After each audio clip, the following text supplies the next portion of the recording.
In every place, in every age, people seek meaning in their lives. It is perhaps what defines us. We're meaning-seeking beings. We're purpose-driven beings. You give people everything, and they still feel something's missing. And one day you leave your home to go find out what it is. Human beings have always pushed out into the unknown, seeking answers where other creatures would not. No matter how comfortable, no matter how much our wants and needs are catered for, we have that human hunger to reach out for more, to reach beyond the boundaries. We want to ask why. The search for meaning makes sense in a universe ordered by God. But there is a common view within science that seeking meaning is itself meaningless. And we should accept that we and the universe are nothing but atoms and molecules. People think that there should be meaning in my life, but we're a hiccup on the way from one oblivion to another. There are no deeper explanations than those that science provides, and the mistake is to be dissatisfied with scientific explanations and to try to seek deeper ones.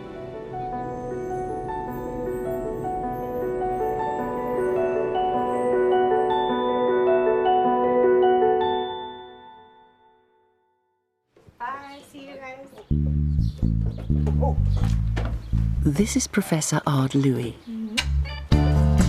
He's a new father and a professor of physics at Oxford University. He is definitely a meaning-seeking creature.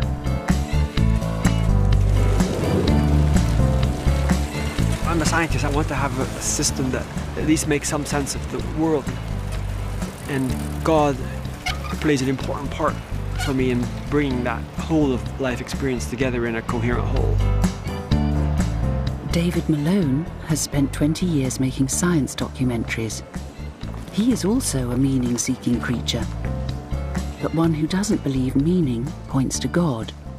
I'm as puzzled by people who are adamantly against religion as I am people who believe it. I just think, look, here we are, we're in the world, we have why questions, and we think things are meaningful. What is missing? Meaning and purpose. Really? 5 minutes ago you had meaning and purpose. Somebody pops up and says, here's the proof God doesn't exist. You go, oh my God. I'd be very worried about it. I'd be tremendously worried. Really? Yeah, and I haven't been worried about it all these years. Oh, maybe you should be. Together they are on a journey to see if it is possible to reconcile meaning, purpose, and perhaps even God, with the workings of a purely material universe.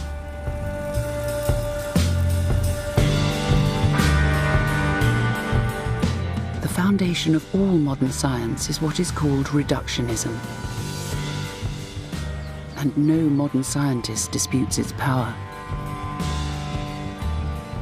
Reductionism has been physics' best friend, in the sense that it's been so useful as a way of making sense of what's going on, because what it does is, if you have something very complicated, you break it into little bits, study the little bits, put things back together again, and hope that the total is the sum of its parts.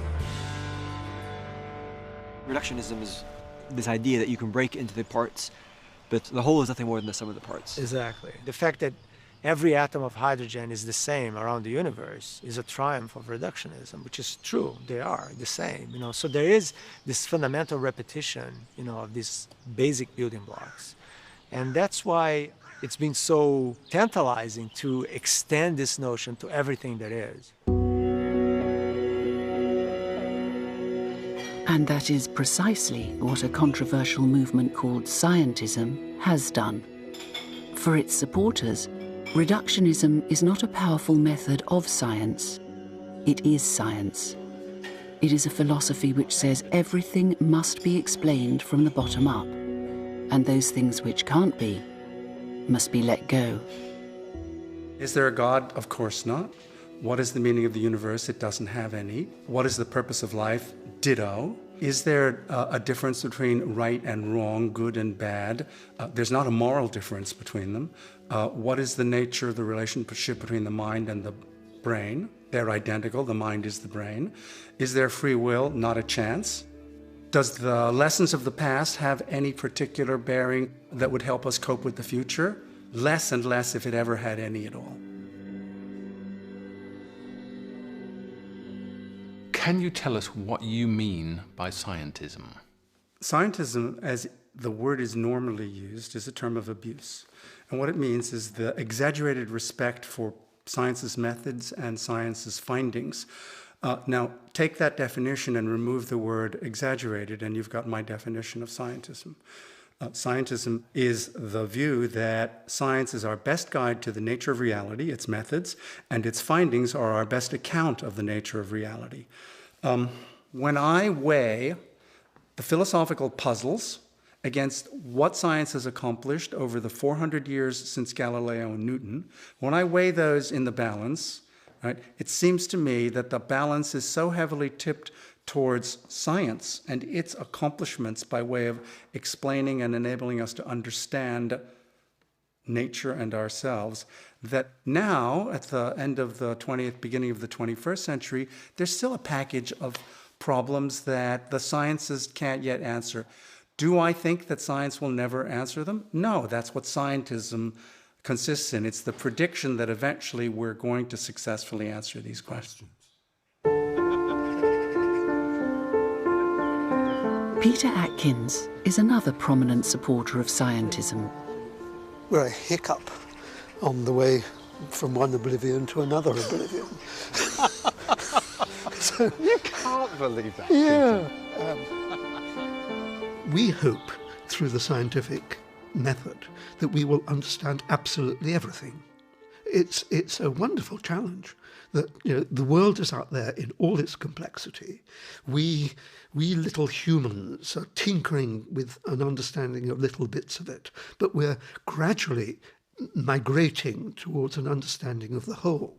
What do you think the status of scientific knowledge is as regards to sort of other kinds of knowledge? Scientific knowledge is the only way of acquiring reliable knowledge, because it's evidence-based and it's consensus-based, it's universal, it's transcultural, and it's a way where you can be confident that the knowledge that you're gaining is reliable. Is that the whole story then, you were saying? Yes. That's absolutely it. There's nothing more than that. No. Would that make us like computers almost? Yes. Yeah. Yeah. I see nothing wrong with that. I mean, we're very elaborate computers. So I agree. I think we are chemical computers, but you're saying that's the totality of the, that's it. That's well, I don't see what else there could be. On scientific grounds? Well, just on common sense grounds. The thing about reductionism is that it tries to make the universe into a big machine, like clockwork. So, you know, there's this big engine behind everything. Then everything is explainable and everything is predictable. This is the ultimate determinism. And the consequence of this is that if everything is predictable, so is behavior. So is what I'm going to say now. And that makes us a prisoner of this machine. And that tells you that you're really not a free person, that there is no such thing as free will. And that's why the Romantics were so pissed off at the scientists, you know, because they were saying, hey, it's all a big machine. And they would say, wait a second, what about love and feelings and confusion and doubt? Where does that all fit into this new science you guys are talking about? That's not the whole picture. It cannot be the whole picture. And that is where reductionism starts to flounder. And many scientists, particularly life scientists, are not convinced that reductionism is enough. I think reductionism is the idea that from the molecular level, in principle, everything is there that is needed in order to know how your body works. And that cannot be true. For Denis Noble, the inadequacy of reductionism first struck him when he discovered that the heart does not beat because it is driven by the underlying pulsing of proteins, but rather because those pulsings are organised into a regular beat by the heart as a whole system. It is a downward process of causation in which the properties of the cell constrain those proteins to behave differently from what they would do if they were in a petri dish. But reductionism is very powerful, though, isn't it? I mean, you're not saying reductionism, we shouldn't use it. Of course it's been hugely successful. It was fantastic, and actually it's given us huge insights. So I'm not an anti-reductionist. I just think that you've got to recognise that there is an integrative process occurring in living organisms, and those functional properties, the meaningfulness, if you like, in that function, that emerges, and you can't escape from that. Once you have got a system that constrains the parts, it takes over. The system takes over? Yes, because you've got something that constrains the components to, as it were, always go to a particular state. So the components build something, but once they've built that something, it takes over. That something then has an effect on the components that built it. Exactly so, yes. And so if you ignore the fact that that top level description is acting on the lower then you're level, missing... you're missing a point. Well, then why are people so wedded to it? Well, because it is a powerful thing. For example, you figure out the molecular structure of DNA, and suddenly it's very natural to think, well, that is so powerful, it must be the way of explaining everything. And only that method. Only that. I think Dennis's point is to say, well, if you just use only that method, then you're missing something. That's right, exactly. Yeah. Because if I take the DNA out of a cell and I put it in a petri dish with as many nutrients as you like, I can keep it for 10,000 years, it'll do absolutely nothing. It can't be the secret of life. Yes, so this gets to the whole argument about, are genes the recipe for life? Yes. Recipe is not bad. I mean, it's written down as a recipe, just like a music score is written down as a music score. But the recipe is not the dish. Yeah. And the score isn't the music. And the score is not the music, precisely. One of my big problems with the reductionists is not so much that their method has not been extremely powerful. It has been superbly powerful. It is the hubris, the certainty that that's all there is. So is life just physics and chemistry? Or is there something about this arrangement of atoms that is more than the sum of its parts?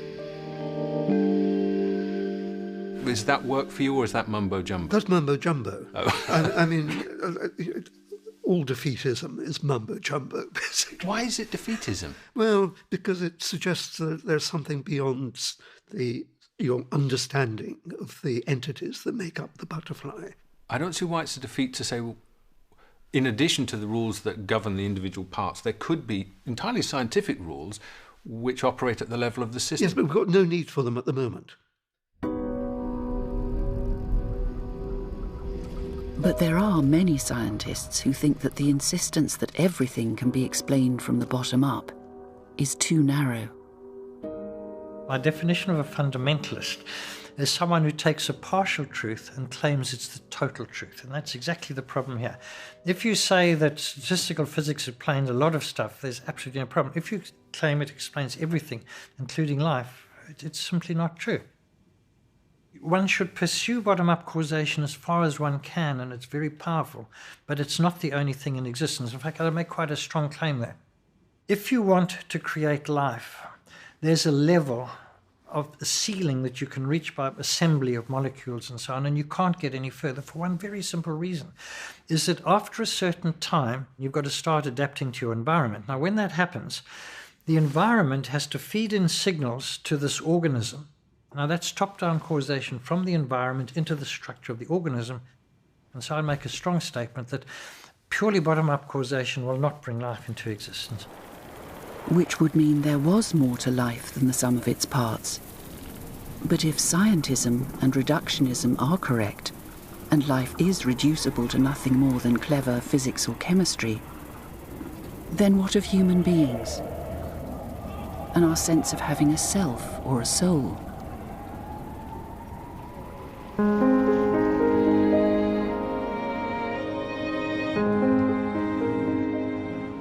Do we have souls? Of course not. Not only do we not have souls, but I think that contemporary cognitive neuroscience suggests that we don't even have selves. Well, that's disturbing, because I was sure I had a self when I walked in. Right, you did have a self, but it may well be different now. A different self in your body. Is that what science is telling us this? Yes, I think that a good deal of neuroscience is telling us this. Now, David, you were pretty confident that you had a self when you walked in, and you're still confident that you had a self, and you will be confident tomorrow. And we, all of us, are victims of a vast range of illusions foisted upon us by conscious introspection, of which the belief in an enduring self is probably one of the most difficult to undermine or dislodge. Why would I want to undermine it, though?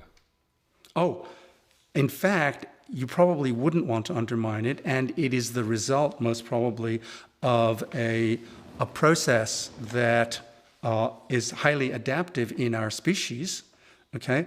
But if you now go on to say, since I have this firm conviction, it must be true, right? You then begin to worry about questions to which the answers are either negative or they turn out to be pseudo-questions. I'm not quite sure I understood that, because you seem to be saying I do have a self.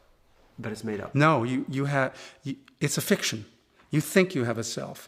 And this conception has important use for us in our daily lives, but it doesn't have a foundation in the nature of psychological reality. The question for reductionism is, if describing thinking creatures as just the sum of their smallest parts fully captures what they are, or if it misses out those rules which hold all the parts together.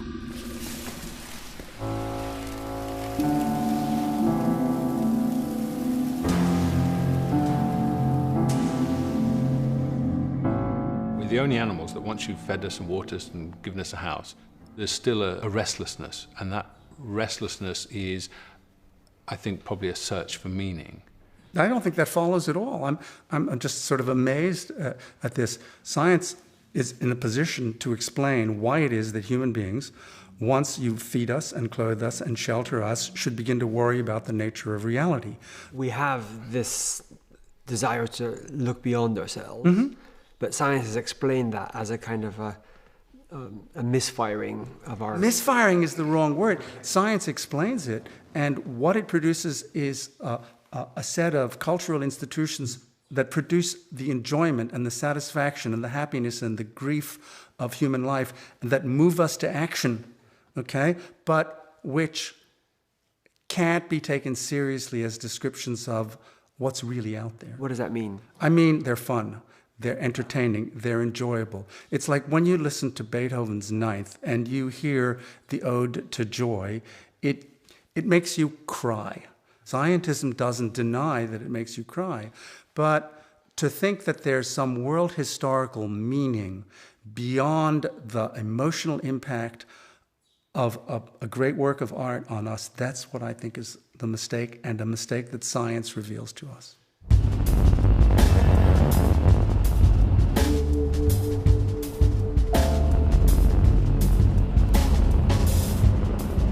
Funny kind of way, Alex Rosenberg and I both agree. If you start from nothing but atoms and molecules, then you end up at his position.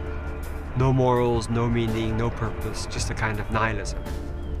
And we both agree, in a weird way, that if you want those things, you need to assume that there is a God. What you can't have is those nice things and no God. And that, I'm afraid, is the position that David is in.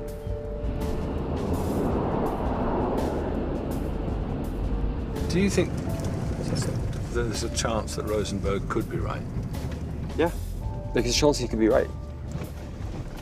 I'm sure there is.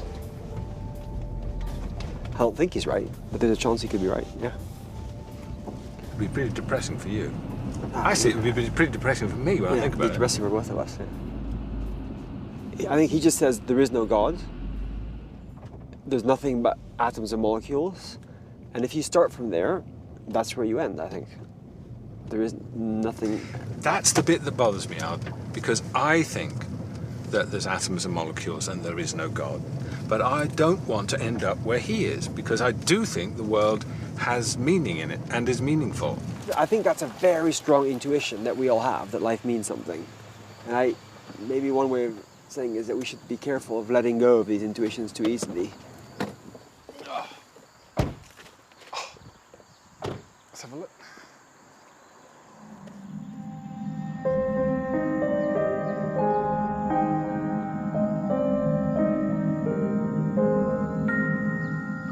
Until we met Alex Rosenberg, I thought it was Ard was the one with the problem, trying to justify his belief in God against the atheists. But actually Ard's fine. I'm the one with the problem. God either exists or he doesn't, and if you believe he does, then there's no problem with meaning or purpose or any of the things that Ard and I agree on. The problem is defending meaning and purpose from reductionist science if you don't believe in God. How the hell can you two be in the same world? We just think the same way about it. We just take the same logic. We just have very different starting points. And from our two different starting points, we end up at completely different places. He thinks I'm completely wrong. I think he's completely wrong. And you two of you think that I live where in some weird world then?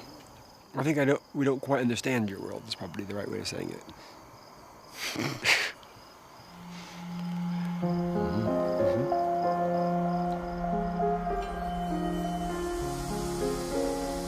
For scientism, the very existence of the universe itself is something which has no meaning or significance.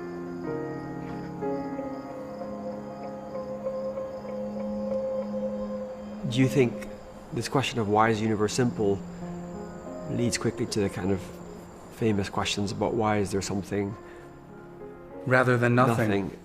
I don't think that it does, but that's an interesting question to which I think the science has given an answer. Which is what? No reason at all. No reason at all. If the laws of physics in our universe were even very slightly different, then life would not exist.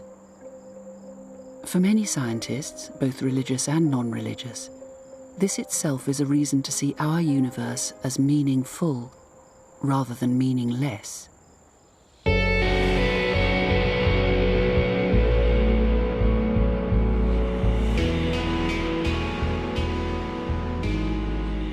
As a cosmologist, one wonders about is why are the laws of physics as they are. You can ask how different can the laws of physics be and still enable life to exist. And it turns out there's a great many ways in which if you vary physics, pretty soon life cannot exist. And so there's what's called fine-tuning, namely that physics has to lie in a very restricted range in order that we as living beings can come into existence.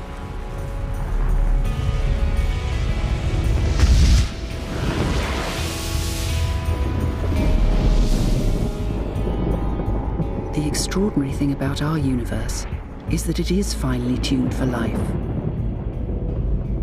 The more science has looked, the more fine-tuned the rules of this universe seem. If you tweak just a little bit the proton mass, and stars would either not form at all, or if they form, they'll burn too fast. And if they burn too fast, you would not produce the heavier chemical elements. And it would be a completely different universe, and quite possibly without life. So when people jokingly say we're all stardust, it's not a joke. I mean, it's actually beautiful. It's true. All the chemical elements that we have in our bodies, the calcium in your bones, the iron in your blood, they belong to stars billions of years ago. Without fine-tuning, the stars would not behave the way they do. They would not produce the chemical elements that they do, and life as we know it, which depends on a whole set of different chemical elements, would not be possible.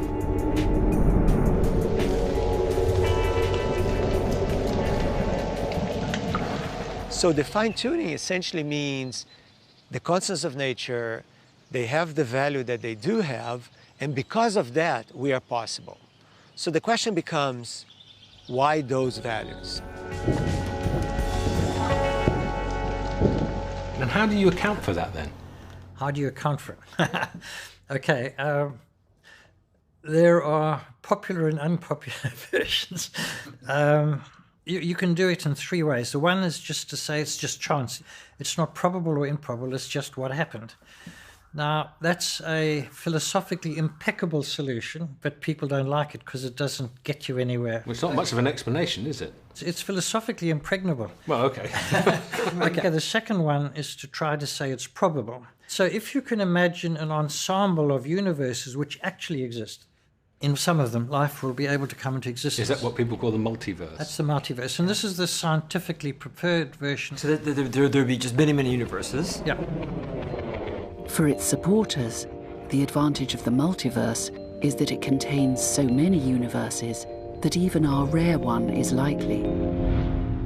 When people start to calculate how many of these could be around, they came up with a ridiculously huge number, which is 1 with 500 zeros afterwards. Many more particles than we have in the universe.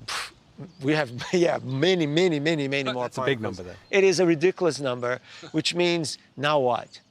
I have a problem with this because if there is that multiverse out there, the question is, can you prove it exists? And in my view, you basically can't. So I think this is a philosophical but not a scientific solution to the problem. Which leaves the third explanation, which scientism likes least. God. Where did the universe come from? Do you think science can answer that question? Well, nothing else can. Well, I mean, do you think obviously theology thinks it can. Okay. By saying it was the workings of the finger of God which stirred up nothing, and out of it came the universe. This is not, to my mind, a very satisfying explanation. And when you say nothing, what do you mean by nothing? Do you mean? I mean what everyone means by nothing. I mean absolutely nothing. So where did not even a void? Not even a void. So where did the void and the laws of physics come from? God knows. God knows. Okay. I'm using that, of course, allegorically. I must. Yeah. No. I think there's no doubt about that. Yeah.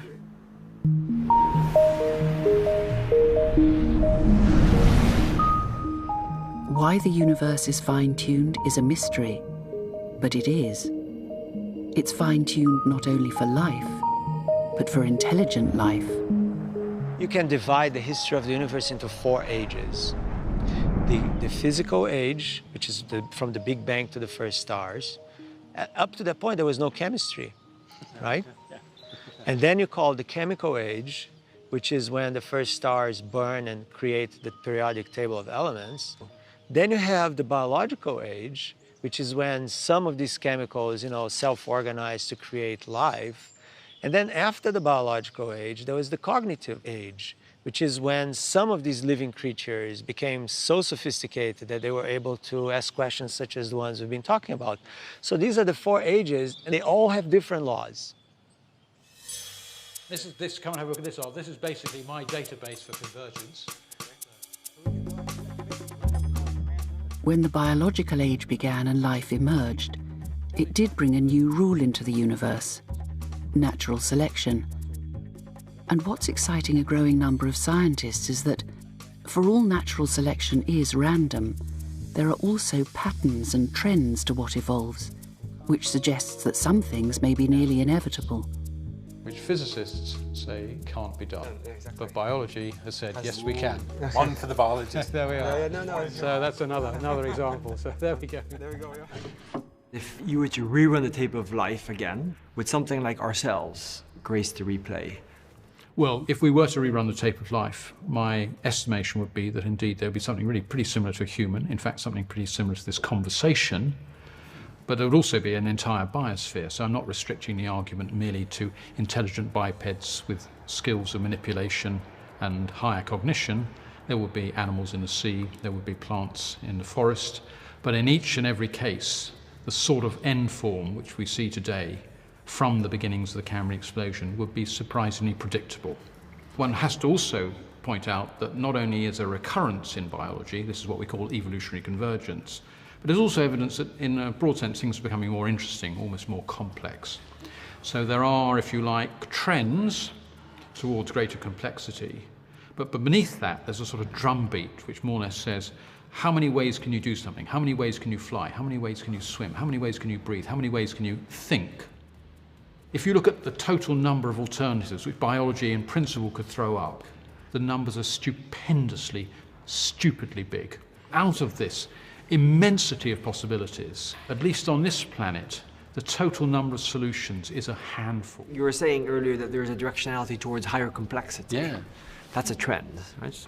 Yes, I mean, I think there is very good evidence that through geological time, things have become more interesting, if you like, more complex. So far as biology is concerned, so far as Darwinian evolution is concerned, it is completely and utterly blind. When Richard Dawkins refers to the blind watchmaker, I absolutely agree with him. Evolution per se does not know where it's going. So it's random, but because certain solutions are just the solutions that work, then natural selection will randomly find them.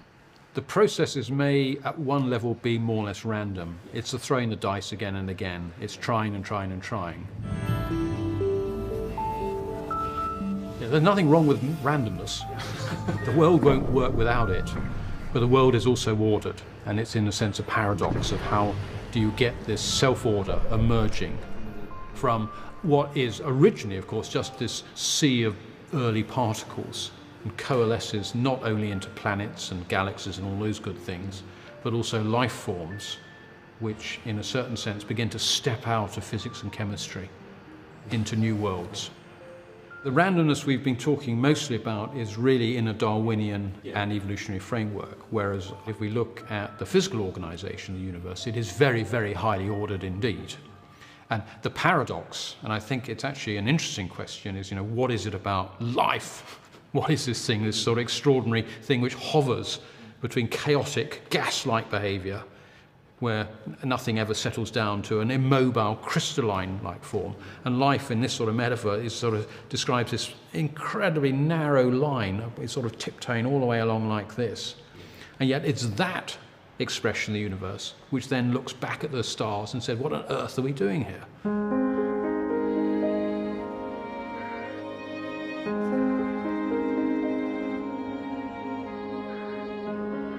He mentioned this thing of not too many rules, not too chaotic, but something in the middle. I thought, I was sort of tempted to look over at you because I thought your fluffometer was going to go off and that you would say, no, that's just too hippie-ish. That's too hippie. I think there is something about life which is really extraordinary. So life is really, really different from crystals, completely different from gases. And with its own rules. Its own rules and its own set of emergent rules, which are different. That's why we asked him about that, but he was a little bit cagey about it. Why? Why was he cagey about that? Because he all but said it. Yeah, I don't know. Maybe he's got bad connotations for him. I mean, the word emergence has been sometimes badly used, and so... By fluffy people. By fluffy people, exactly. But I think he was giving a description very much along those lines, saying there are these new laws that appear, and that you don't find those laws until you get to that new level of description. It's not as if it can all be explained by the underlying reductionist story, and that's it. I think in certain When I was at university, you said that sort of thing. Yeah, but I think that was just because you were badly taught.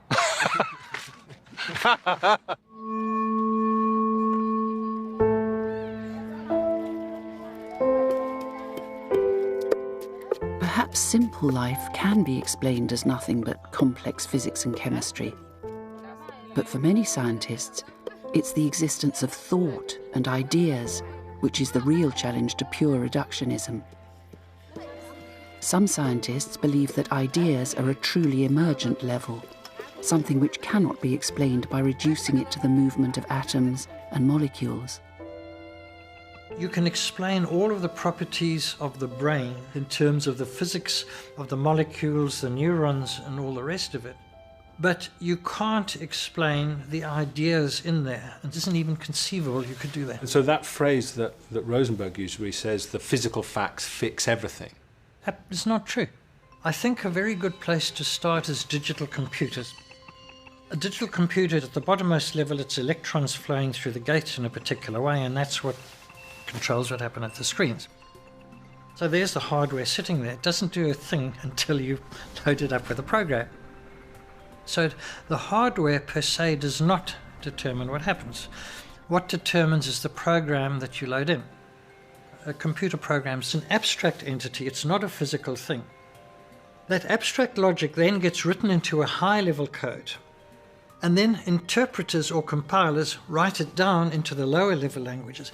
Exactly the same logic is present at every level. So at the bottom level, it gets turned into instructions at the gate. Now, what is a computer program? It's the equivalence class of all of these representations. It's an abstract thing. Does it have causal power? Yes, it causes things to happen. So you're saying an abstract logic? Abstract logic has got physical power. Outcomes in the real world through being what is implemented in a computer. So then, of course, the old philosophers of mind would say, but you're talking a dualist position. My answer is, yes, I am. A computer is a dualist machine. There's the hardware and the software. Yes, so I take the completely unpopular position. I'm a dualist. There's the mind and the brain. And the mind inhabits the brain, and or thoughts. Let's say take talk. Thoughts inhabit the brain. And thoughts are not physical things. Thoughts are abstract things which get represented in a physical way. And again, we do not understand how this happened, but the brain has a hierarchical structure. Thoughts have a hierarchical structure. In the computer, you can see these different levels. You can understand them. And you have got these interpreters or compilers which do it. I think eventually when we understand the brain enough, we will see exactly the same kind of structure happening in the brain.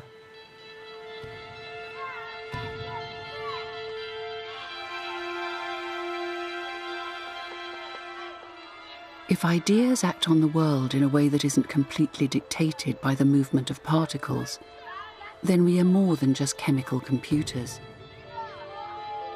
We would be, as we have always felt ourselves to be, creatures whose joys and thoughts matter. Abstract entities are driving the physics at the bottom level. The physics is not controlling what happens. And from my viewpoint, existence isn't just physical existence, there's these abstract existences. So then you should ask me in philosophical terms, how do I justify the word existence? And I've got a very simple answer to that. I take the existence of physical entities as being real. So in other words, I've got in my hand a pair of spectacles. Now, how did that come into existence? Someone had the idea of a pair of spectacles and then created these by a machine and so on. If they hadn't had that idea, this wouldn't exist. So that idea has to be real too, even though it's not a physical entity. So that realm of ideas you're talking about, you would say that came into existence in the Big Bang, along with I wouldn't necessarily say it came into. I think it might, in some sense, pre-exist the Big Bang. Oh, okay, pre-exist, but it exists. So then, what natural selection is doing was creating more and more complicated minds, or brains rather, which eventually, and at some point they can access this realm. That is correct. That is correct. And so that space of abstract stuff was sitting there waiting to be discovered, and eventually minds reached a sufficient complexity that they could discover it. But that space doesn't need minds to exist. It's there. It's there already. Yeah.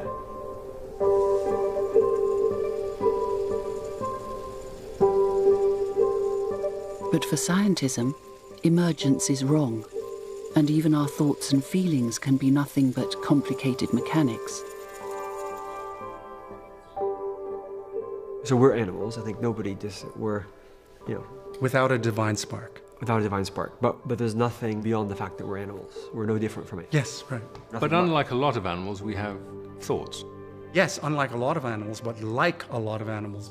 Yes, but there's a qualitative difference in the thinking which we are capable of than most of the rest. So in other words, we're animals, but there's something has emerged in our evolution. I just don't think I'm going to grant that. If you want to use the word emergent or irreducibly complex or valuative, then I think these are placeholders for questions on the agenda of science.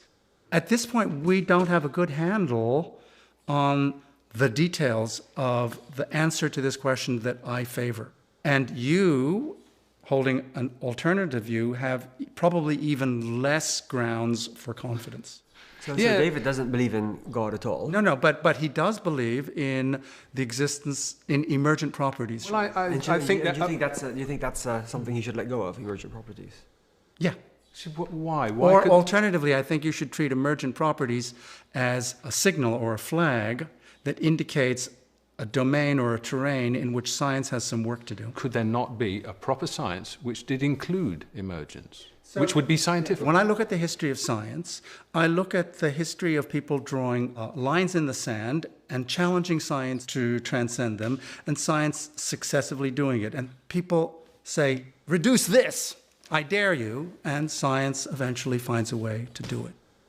You think that some of the resistance you've faced from the reductionists has been a kind of fear of religion, that they're worried you're going to sneak God back in. Not only that, I was one of the few to argue against the reductionist case, and I expected 2 or 3 others to help me.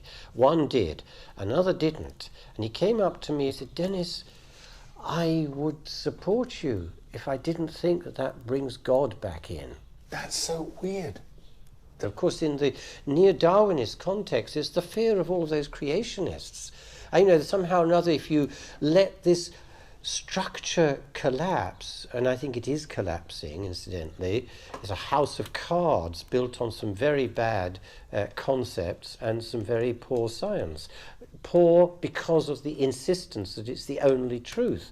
If you let that crumble, what then happens? The creationists will have a field day saying, you know, you were all wrong. I think part of the problem is that people have been throwing the baby out with the bathwater.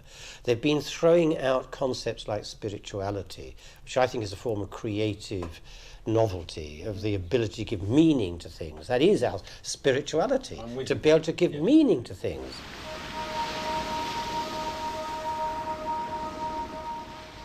If you're a religious scientist like I am, you don't think of your science as being over here and your religion as being over there.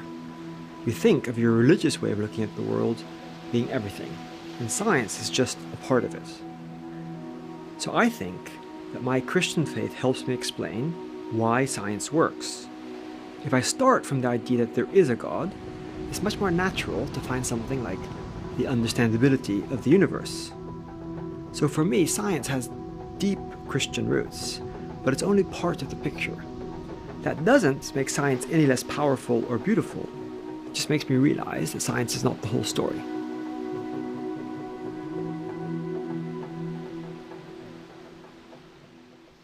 How about people like myself who are religious and scientists? What do you make of that? Religious knowledge is probably the paradigm of unreliability because it's based on sentiment, on authority, and on wish fulfillment. So I think those 3 aspects of religious knowledge undermine its reliability totally. Well, what about the arts then? Yeah, I was going to say, for a poet to say that they're providing knowledge about the world is tolerable up to a point. They're providing something to study. I think the core of science is imagination in alliance with honesty. Mm-hmm. Just to be honest without being imaginative means that you're not doing very good science. Being imaginative without being honest means that you're being a poet. So.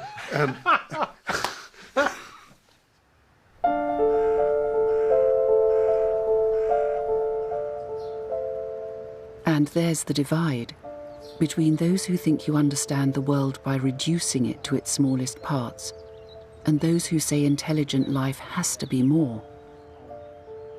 For all its wonderful achievements, to which we all owe so much, science has, in some people's minds, led to a sort of downward spiral that something's only valid if we can produce experimental data or graphs or quantity.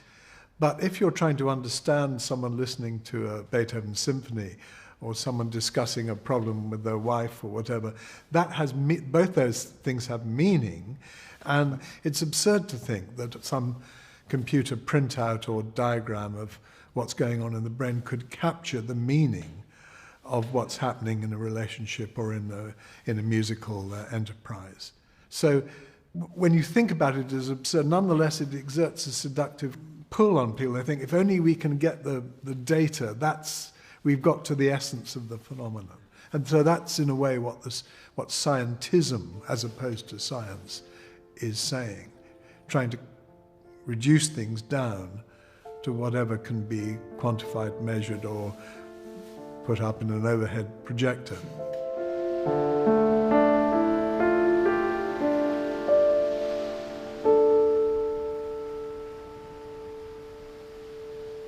To say that reductionism fails doesn't mean that there is more to it than matter. It doesn't mean that there is some sort of soul or spirit that is controlling stuff. It just means that science cannot do that job. Some scientists, you know, the ones that go push reductionism all the way to the end, they're asking science much more than science should be able to answer, which is to answer everything.